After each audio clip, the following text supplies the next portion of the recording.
Welcome to Auto News Talk. If you pay any attention to the automotive space, you know the industry loves to sell us this very specific, very polished vision. Oh, absolutely. The perfect shiny future. Right.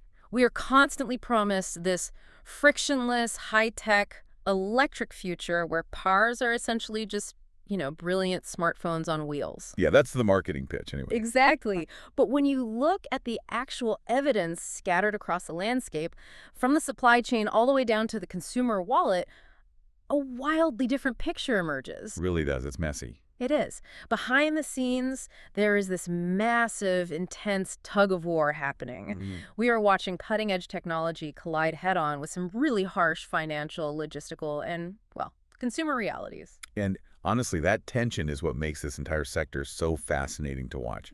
Because to understand where the car market is actually heading, you have to look way past the glossy press releases. You have to look past the futuristic concept cars on the auto show floors. Right, the stuff that looks great on camera. Exactly. You have to examine what is actually happening out there on the dealer lots, inside the service bays, and perhaps most critically, inside the buyer's bank accounts. The friction points are just everywhere. Which I think gives us the perfect mental map for our journey on this one. Let's do it. We are going to trace the modern vehicle ecosystem basically from end to end. We'll start with the heavy financial baggage that buyers are bringing to the table before they even pick out a car. The debt side of things. Yeah. From there, we will explore how dealerships are hustling behind the scenes to protect their shrinking margins. And finally, we'll look at the unexpected roadblocks automakers are hitting as they try to actually sell and service this next generation of high-tech vehicles. It is a really complicated web. And that first friction point, the buyer's wallet, is where the entire system starts to feel the strain. It's the foundation of the whole thing. Right. Because the underlying math of buying a car is shifting beneath our feet right now. It really is. There's a really eye-opening piece of evidence regarding vehicle financing, specifically looking at negative equity rollovers. And it's a total reality check for the industry. A staggering number of new car buyers are drowning in negative equity when they trade in their vehicles. The data shows over 25% of new car buyers are entirely underwater on their trade-ins. Over a quarter of buyers. That's huge. It's massive. And it's a compounding problem, too. I mean, buyers got incredibly used to the era of cheap, widely available credit, right? So they fell into this habit of upgrading frequently way before their loans were paid down. Yeah, trading in every couple of years. Exactly. Yeah. And dealers and lenders, they can make the math work on a new purchase by rolling that shortfall into the next loan. But the balance obviously doesn't just vanish. It snowballs. Right. And previously, tight vehicle supply pushed used car prices sky high, which kind of masked the issue for a while. It gave you artificial equity. But the market is shifting, used prices are stabilizing, and that protective bubble is popping. And the sheer scale of the debt they are carrying is alarming. The data shows the average negative equity rollover has climbed above $7,000. $7,000. Just to walk away from the old car. Just to get to zero. Yeah. But the stat that really stops you in your tracks is that out of all those underwater traders, over a quarter of them are rolling $10,000 or more into their brand new loans. Wow. Imagine walking onto a lot, picking out a vehicle, and automatically tacking $10,000 onto the sticker price just to cover the ghost of your last car. You're essentially carrying a phantom car on your back. Exactly. And this alters the entire landscape of the transaction. Because dealers have to get incredibly creative with financing just to absorb these massive shortfalls into the new loan structure without getting the loan denied by the bank. Yeah, the math gets really tight. It does. It balloons the overall deal costs for the buyer, and it ripples directly into used car pricing, too. If a dealer takes a trade-in that is deeply underwater, they have to carefully manage how they price their used inventory to recoup those costs without scaring off the next buyer. And the pressure on that used market might only get worse. Coverage from The Drive points out a related looming threat here. Oh, the lease returns. Yeah. They warn about a potential tsunami of used EVs and plug-in hybrids from expiring leases that are preparing to flood the market. Which is a huge variable. Right.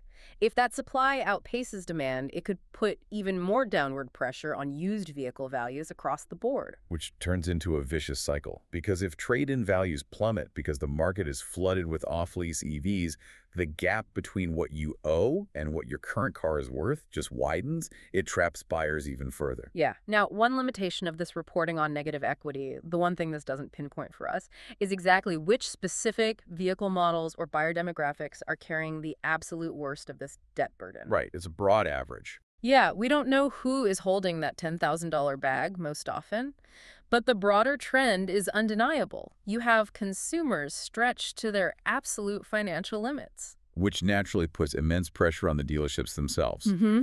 When you have buyers stretched that thin, the front-end margins on the actual vehicle sale get squeezed tightly.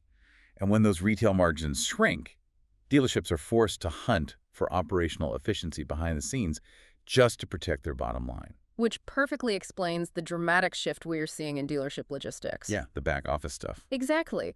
There is this great piece of analysis focused on dealership operations. It features Andrew Smith, who is a director over at ACI Transport, and he makes the case that vehicle transportation has completely evolved. How so? Well, it used to be this mundane back office chore you just call a guy with a truck, but now it's treated as a critical strategic profit lever for dealerships. It makes complete sense if you look at the life cycle of inventory. I mean, dealerships are dealing with accelerated transportation cycles. The time it takes a car to move from an auction block or a factory floor to the actual retail lot is critical. Time is money. Exactly. Delays cascade down the line. If a vehicle is stuck in transit, it delays reconditioning. If reconditioning is delayed, retail availability is pushed back, which ultimately defers revenue. And a lot of times, internal dealership teams like your sales staff or your inventory managers, they're overwhelmed trying to handle ad hoc shipping processes. Right, they're trying to coordinate complex freight logistics while they should be out on the floor actually selling cars. And Smith points out that this operational drag is driving many dealers to outsource entirely to third-party logistics providers or 3PLs. And the motivation isn't just speed. The crazy part is it's security. Oh, the fraud issue. Yeah. Smith highlights an incredibly brazen threat growing in the industry: carrier impersonation and falsified documentation. That is a terrifying operational risk for a dealer. You literally have bad actors faking credentials to pick up highly valuable inventory. If a dealership is just using an ad hoc process, hopping on a digital load board to find the cheapest guy with a truck, they're exposing themselves to massive fraud. A fake carrier drives off with a brand new six-figure luxury SUV and it just vanishes. It's gone. So delegating logistics to expert 3PLs brings in thorough carrier vetting and strict insurance validation. Faster, secure arrivals mean quicker inventory turnover and better margin protection. Right. It lets the internal dealer teams focus on what generates revenue rather than playing detective with truck drivers. Now, the catch here is that this analysis leaves out the exact concrete dollar costs. We don't get the specific ROI metrics of hiring a 3PL versus keeping logistics in-house. Yeah. It's going to vary widely by dealer volume. Exactly. But assuming the dealer figures out the logistics and assuming they get the cars onto the lot safely without getting scammed, they still face the ultimate hurdle. What kind of cars do these financially stretched buyers actually want to take home? Yes. The consumer reality check. Yeah, because the reporting around Volkswagen Scout Motors reveals a loud and clear message. Despite the grand industry-wide push from automakers for pure electric vehicles, American buyers remain highly cautious, and they desperately want gas-powered backups. Scout is such an interesting case study. They're positioned as this rugged off-road truck and SUV brand, aimed squarely at segments where VW has historically struggled to gain a real foothold in the U.S. Right. And when they opened up reservations for these upcoming vehicles, the response was overwhelming. They logged well over 160,000 reservations. That's a huge number. It is, but the most memorable detail buried in that data is the powertrain split. Out of those 160,000 reservations, an incredible 87% of buyers opted for the extended range EV configuration rather than the fully electric version. 87%. 87%. Let's unpack what that extended range EV or EREV actually is, because it explains the consumer psychology perfectly. An EREV uses a small gasoline engine, but that engine does not physically drive the wheels. Okay. It acts purely as an onboard generator to recharge the battery pack on the go. So it gives you that smooth, torquey electric driving experience for your daily commute. Right. But you don't have to panic about finding a working charging station if you decide to tow a trailer or take a cross-country road trip. Precisely.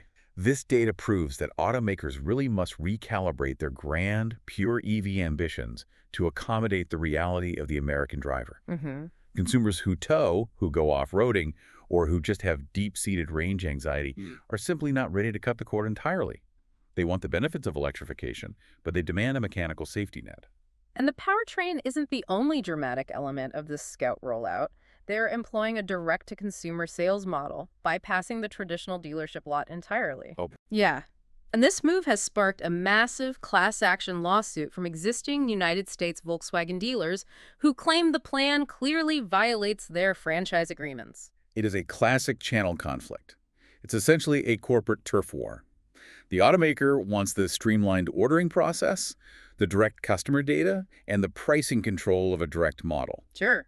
But the legacy dealer network, who has invested millions of dollars in physical infrastructure to build the brand's footprint over decades, feels entirely cut out of the profit from the company's most exciting new product. The major open question with all this Scout hype, though, is that the reporting is incomplete when it comes to the hardware. It completely lacks the actual specifications of the ERE setup. We don't have the numbers. No. We know buyers are overwhelmingly choosing the extended range option, but we don't know the battery size, the generator output, or the final pricing yet. Which leaves a lot of room for the narrative to shift once those reality checks hit. But the sheer volume of that hybrid demand is a stark contrast to companies trying to survive solely on pure electric power. Which makes you wonder if legacy brands adopting hybrids are actually reading the room better than the pure EV startups. Absolutely. And speaking of those startups, let's pivot to Rivian. We have reporting detailing their latest strategic moves as they try to survive on their own terms. Rivian is fascinating right now. They are executing a very high-stakes two-track strategy. On one side, they are launching a cheaper volume-focused model, but simultaneously, they're building high-end halo performance vehicles to keep the brand buzz alive, and they are doing all of this without the safety net of a traditional dealer network. It is a precarious balancing act. On one hand, they are accelerating the launch of a lower-cost SUV, the R2, to capture mainstream buyers and hit crucial profit targets quickly. They're burning cash, so achieving mass-market volume is absolutely essential. Right. But on the other hand, they need to maintain the premium excitement that put them on the map in the first place. And that brings us to the formalization of their in-house performance arm, the Rivian Adventure Department, or RAD. R1 Chief Engineer Luke Lynch had a fantastic quote about this.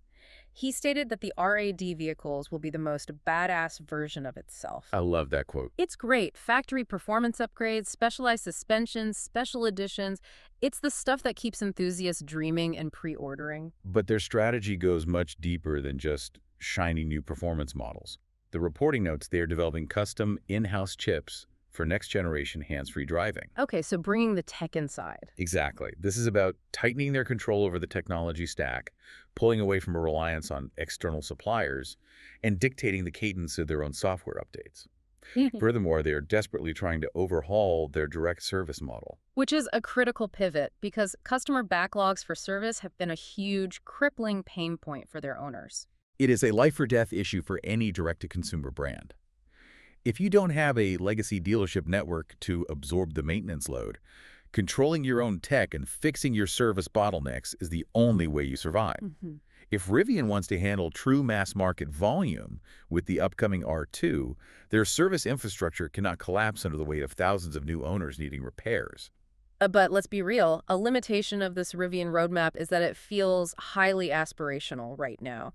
The reporting doesn't offer any concrete technical benchmarks, specific pricing, or firm product timelines for these new RAD models, or the custom hands-free chips. Right, it's a lot of promises. We know what they want to execute, but the actual delivery remains to be seen. Execution is everything. Yeah. And to bring this entire narrative full circle, we have to look at what happens when the technology itself becomes the right block. Oh, this is the worst part. It is. Because even if you have a massive legacy dealership network and you successfully build a brand new EV, the software can still completely betray you. The automotive equivalent of the blue screen of death? Exactly. A recall report regarding Honda and Acura is a perfect example of this.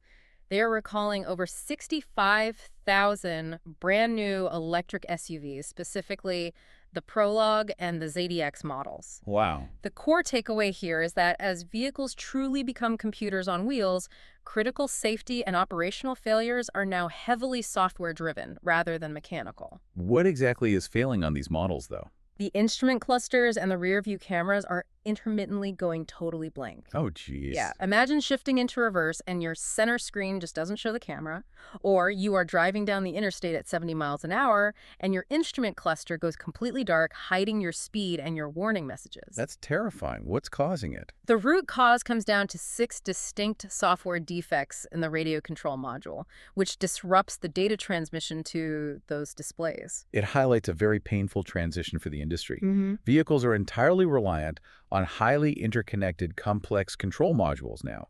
And here is the most ironic, highly frustrating detail for the owners of these brand new futuristic EVs. Despite this being purely a software glitch, there is no over-the-air update available for this fix. Wait, none. None. Owners are forced to physically take their car into a dealership and wait for a technician to reprogram the module. That is incredible. It perfectly illustrates how legacy automakers haven't fully mastered the seamless software updates that consumers have come to expect from modern tech. Right. You buy a vehicle that is marketed as a cutting-edge piece of technology, but when it needs a vital software patch, you have to schedule an appointment, drive to a physical service bay, and sit in a waiting room reading old magazines. It is totally jarring. Now, the official recall filings gloss over the most glaring question. Why doesn't a brand new electric vehicle platform have basic over-the-air update capabilities for these critical modules in the first place? Yeah, that makes no sense. The reporting completely fails to explain that oversight, leaving the owners holding the bag. Well, let's take a step back and connect all these dots, because the very clear narrative weaves through all of this evidence we've talked about today. Let's do it. If we synthesize everything we have just explored, I think 3 major themes jump out immediately. First is the absolute dominance of software and technology in the automotive landscape. Definitely. We saw this with Rivian developing their own custom in-house chips to control the driver assist experience, and we saw the dark side of it with Honda's software-driven recall shutting down vital vehicle displays. The second clear theme is the evolution, and really the deep friction of how cars are actually sold and moved. Dealerships are having to adopt sophisticated 3PL logistics just to protect their margins from fraud and operational drag. Meanwhile, Volkswagen's dealers are literally taking Scout to court, filing class action lawsuits over Scout's attempt to bypass them with a direct-to-consumer sales model. The very infrastructure of selling cars is under immense stress. And the third theme is the massive gap between consumer ambition and consumer hesitation.